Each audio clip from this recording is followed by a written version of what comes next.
ஒரு காலத்தில் மலைகளாலும் பசுமையான வயல்களாலும் சூழப்பட்ட ஒரு அழகான கிராமம் இருந்தது. அந்த கிராமத்தை ஆட்சி செய்தவர் ராஜா நரசிம்மா. அவர் அதிகாரத்தில் கடுமையானவர் அல்ல, மனதில் கருணை நிறைந்தவர். கிராம மக்கள் அவரை அரசராக அல்ல, தங்களின் குடும்ப உறுப்பினராகவே நினைத்தனர். ராஜா நரசிம்மா தினமும் காலை அரண்மனை மாடியில் நின்று கிராமத்தை பார்ப்பார்.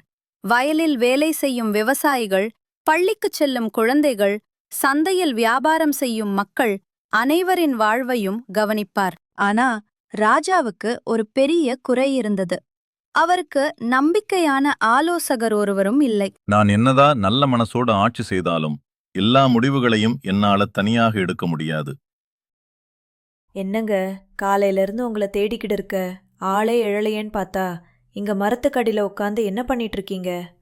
உங்களுக்காக அரண்மனையில சாப்பாடு காத்துக்கிட்டு இருக்கு. அது ஒண்ணும் இல்லம்மா, நம்ம அரண்மனைக்கு ஒரு நல்ல நேர்மையான ஆலோசகர் வேணும்னு உன்கிட்ட சொன்னல.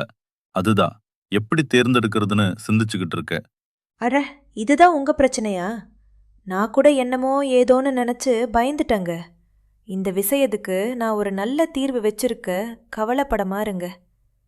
சரி விடுங்க, இதை நினைச்சு சாப்பிடமா கூட இருக்கீங்க. முதல்ல வந்து சாப்பிடுங்க.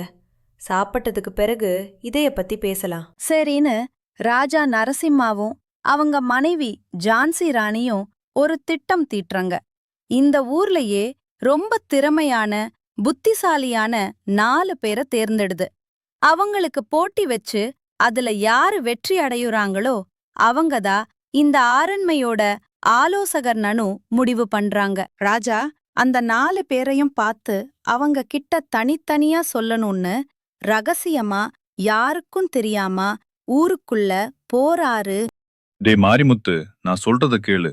வர ஞாயிற்றுக்கிழமை பஞ்சாயத்து மரத்துக்கு அடியில வா, உங்ககிட்ட பேசணும். ஐயா, என்னாச்சுங்க ஐயா? நான் ஏதாவது தப்பு பண்ணி போட்டேனுங்களா? என்னை தனியாக வர சொல்லியிருக்கிறீங்க. ஏதாவது தப்பு பண்ண மன்னிச்சிருங்க ஐயா. அப்படி கேட்டதுக்கு ராஜா சொன்னான்னு, ஒரு செடிய குடுத்து இத வளர்த்து காமி, இதுல எவ்ளோ பூ பூக்குதோன்னாக்க அவ்ளோ பரிசு நான் தரணும் சொன்னாரு. ஐயா வேற செடியை வளர்த்துக்கணும்னு சொல்லிட்டு போயிட்டாரு. அவர் சொன்ன மாதிரியே செடியை நல்லபடியாக வளர்த்து கொடுக்கணும். டே தேங்காய் கடத்தேனப்பா, நான் சொல்றத கேளு. வர ஞாயிற்றுக்கிழமை பஞ்சாயத்து மரத்துக்கு அடியில வா, உங்ககிட்ட கொஞ்சம் பேசணும். யாருக்கிட்டையும் சொல்லிடாத்தா. ஏனுங்க, என்னைய தனியா வர சொன்னீங்க? ஏதாச்சும் தேங்காய் கிங்கா வேணுங்களா? தேங்காய் வேணும்னா அனணும்னா கடையிலேயே சொல்லியிருக்கலாம்ல. அப்படி கேட்டதுக்கு ராஜா சொன்னான்னு, ஒரு செடிய குடுத்து இத வளர்த்து காமி, இதுல எவ்ளோ பூ பூக்குதோன்னாக்க அவ்ளோ பரிசு நான் தரணும் சொன்னாரு. ராஜா வேற செடிய வளர்த்தா பரிசுன்னு சொன்னாரு. எவ்வளோன்னு தெரியலையே. எனக்கு கையும் ஓடலா காலும் ஓடலா. எப்படியாச்சும் அந்த செடிய வளர்த்து ஐயா கையால பரிசு வாங்கிரணும். அதே மாதிரி பாண்டிக்கிட்டையும் சொல்றாரு. அதாவது இந்த செடிய வளர்த்தா உனக்கு பரிசுன்னு சொல்றாரு. ஆனா பாண்டி மாரிமுத்து மாதிரியும் தேங்காய் கடை தேனப்பா மாதிரியும் அமைதியா இல்லாம, ஏன் எதுக்குன்னு கேள்வி மேல கேள்வி கேட்டா. ஆனா ராஜா நரசிம்மா அவன் கேட்ட கேள்விக்கு பதில் சொல்லவே இல்ல. அதுக்கு பதிலா, நீ இந்த ராஜா மேல மரியாதை வச்சு இருந்தா நான் சொல்றத செய்ன்னு சொன்னாரு. பாண்டியும் மறுபேச்சு பேசாம சரி சொல்லிட்டா. அடியே பாக்கியோ ராஜா, இந்த செடிய வளர்த்தா பரிசு தரன்னு சொல்லியிருக்காருடி.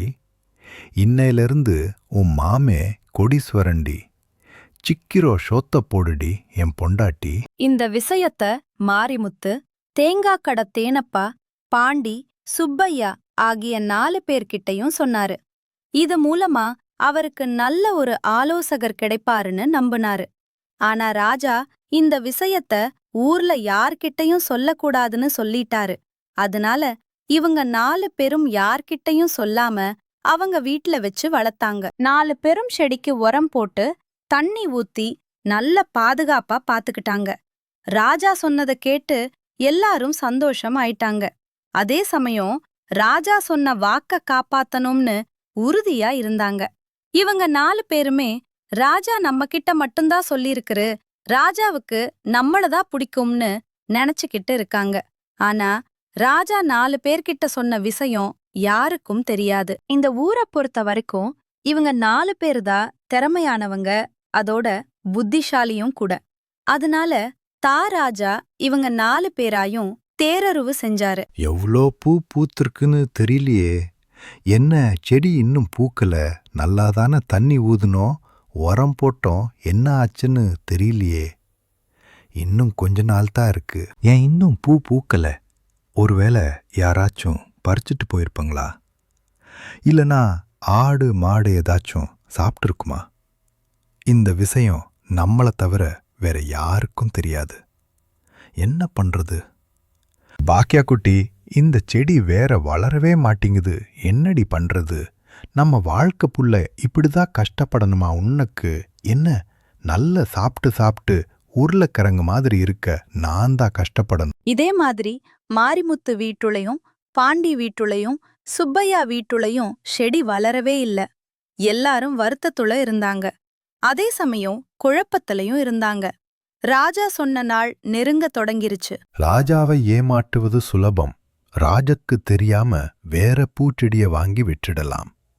பேசாம வெளியூர்ல இருந்து மருந்து வாங்கி போடலாமா, யார்கிட்டயாச்சும் கைக்கலான்னு பாதா ராஜா யார்கிட்டயும் சொல்லக்கூடாதுன்னு சொல்லியிருக்காரு. என்ன பண்றது? யோ பெருசு, நல்ல கத்திரிக்கையா பார்த்து ஒரு 1/2 கிலோ போடியா வீட்டுக்கு. என்ன என்ன இன்னைக்கு சுப்பையா ரொம்ப கவலையா இருக்கா? என்ன ஆச்சுன்னு தெரியலையே. ராஜா நம்ம சொன்ன வேலையா 4 பேரும் செஞ்சிடாங்களான்னு பாக்கறதுக்காக பஞ்சாயத்தை கூட்டுனாரு. மக்கள் எல்லோரும் கொஞ்சம் கொஞ்சமா வர ஆரம்பிச்சாங்க. மக்கள் வந்ததும் ராஜா மக்கள் கிட்ட செடிய பத்தி சொன்னாரு.